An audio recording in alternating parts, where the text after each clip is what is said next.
आए वो के रुपया लगा है तोर बर्फ के का? बर्फ के रुपया 5 रुपया भाई। उधारी नहीं दे बस का?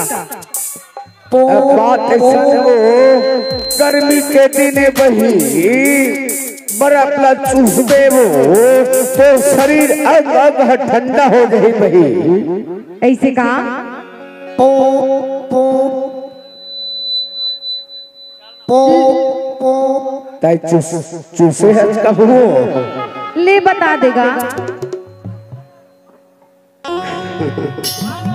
मैं एला देखो नहीं साढ़ो साले मोर मद्दी खराब हो जाते एहतियात रे बाबू तोर सब बेटर नहीं बने रहे ए मोर सब बनते है नहीं बनाने वाला तो लगा बनाए भाई बड़ा सुखर लगता चले।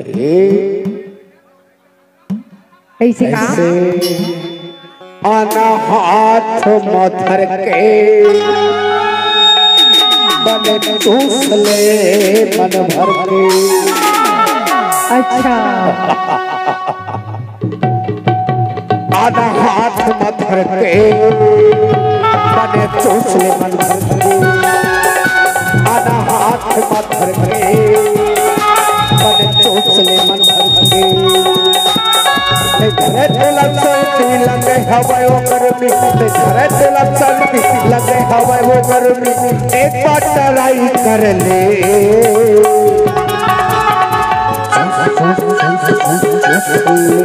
आना हाथ मथर के बने चूस ले मन भर के। आना हाथ मथर के बने चूस ले मन भर के।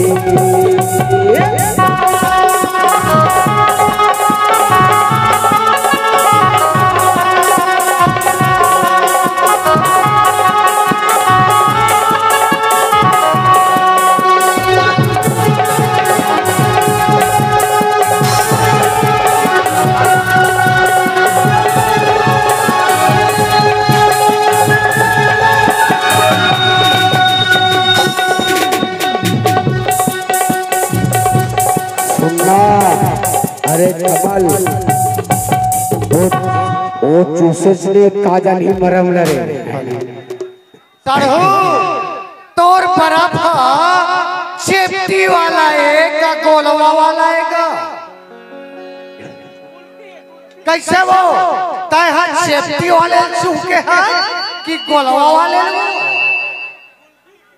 चौड़ा वाले चौड़ा वाले सेफ्टी चूके कहा जिप्टी की गोलवाएगा गोलवा वाले चूके कहा साढ़ो ऐसे ले बड़े चूका ला चूके ताई बोल नहीं चुके भाई एक बार चूस के देख पे तोर मन तंग हो जाएगा।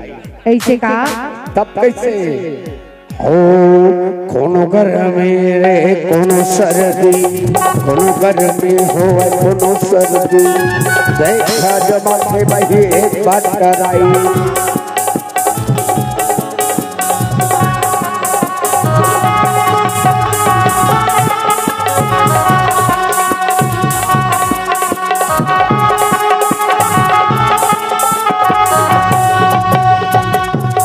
सुनबो एकर है जुड़ा के वही ताई बोल चूस चूस ले चूस ले चूस ले चूस ले चूस ले चूस ले। आना हाथ मथर के बने चूस ले मन भर के। आना हाथ मथर के बने चूस ले मन भर के।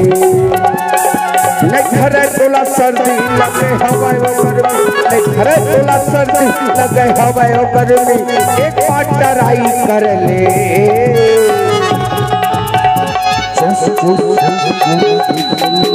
आना हाथ मथर के बने चूस ले मन भर के।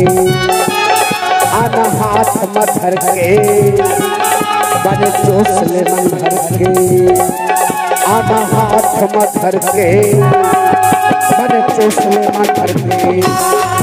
आना हाथ मथर के बने चूस ले मन भर के। आना हाथ मथर के